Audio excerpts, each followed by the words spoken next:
from NYC to talk to us more about this responsibility we hold to fight back against this war on Iran and the people of the world.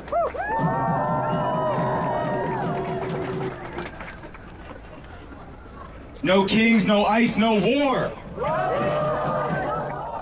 No kings, no ice, no war. Thank you all for being here today. My name's Eitan Maborak. I'm the organizing manager at the National Iranian American Council, America's largest and oldest grassroots Iranian American civil society organization.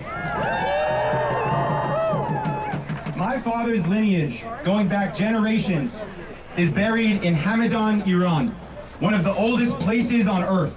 The place where the tombs of Esther and Mordecai lie from the Jewish holiday of Purim, a holy site for Jewish people around the world. My family was a family of doctors there, and now my dad, my sister, my uncle are all doctors here in America. The United States and Israel have bombed dozens of culturally protected UNESCO World Heritage Sites in Iran. Shame. Either the US or Israel also bombed a synagogue in Iran. Shame. I've had to watch our tax dollars be used to kill thousands of civilians, to bomb elementary schools filled with little children, to bomb hospitals filled with newborns, to bomb universities like the prestigious Sharif University, the MIT of Iran, bombed multiple public bridges, bombed oil depots that have soaked the skies with rain soaked with oil, polluting the nation of Iran. Shame. Our president.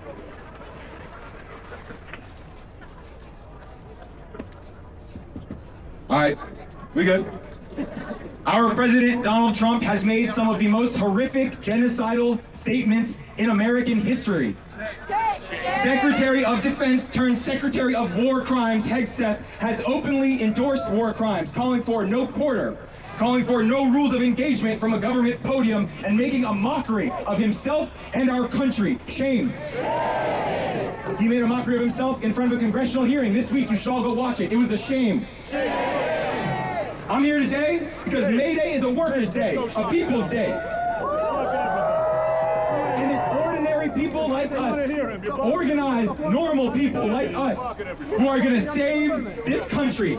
Iranian Americans my organization serves know what it means to live under the shadow of repression and militarism. The people I know, the people who I have organized with, have been and have family members who have been imprisoned, tortured, and killed for demanding the same things that this labor movement demands here: dignity, freedom, and an end to tyranny and war. We stand with those movements. I stand with Women Life Freedom, here and in Iran.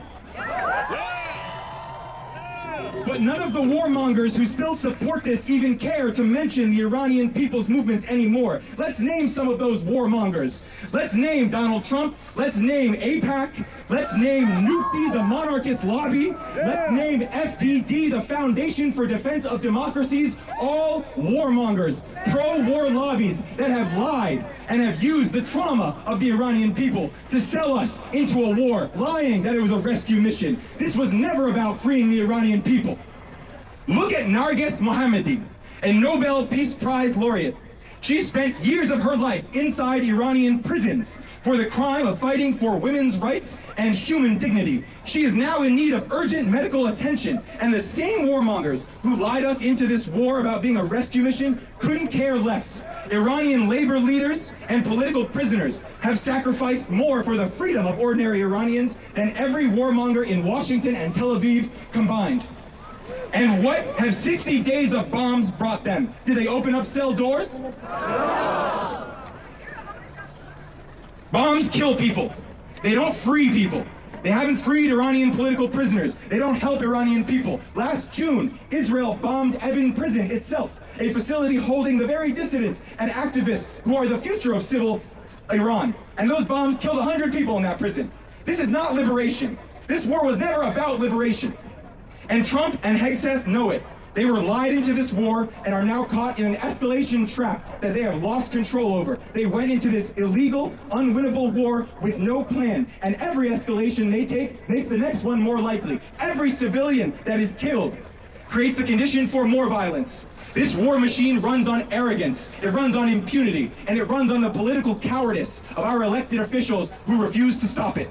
So here's what we're demanding. A full investigation into war crimes, including the bombing of the Minab school. Congress must stop this war and pass an Iran war powers resolution. They must block supplemental funding for this war, and they must block bombs and bulldozers to Israel. And ICE needs to stop kidnapping our people with no due process. Right now, 2 Iranian women were held in a detention facility in Texas. They marched in the Women Life Freedom movement. They risked everything to be here today. They risked everything for the values we're celebrating today, and their last name happens to be Soleimani. And Laura Loomer pointed to these 2 women, lied, and claimed that they were relatives of Qasem Soleimani. And one of them is now gravely ill. The thing is, they're not related to Soleimani at all. My cousin's last name is Soleimani. Are we going to detain him next? No. America deserves better. We deserve investment in our people, in our communities. So don't stop. Keep organizing. Call out your elected officials. Call them today. Call them next week. Call them the one after. And if they don't change, elect new ones.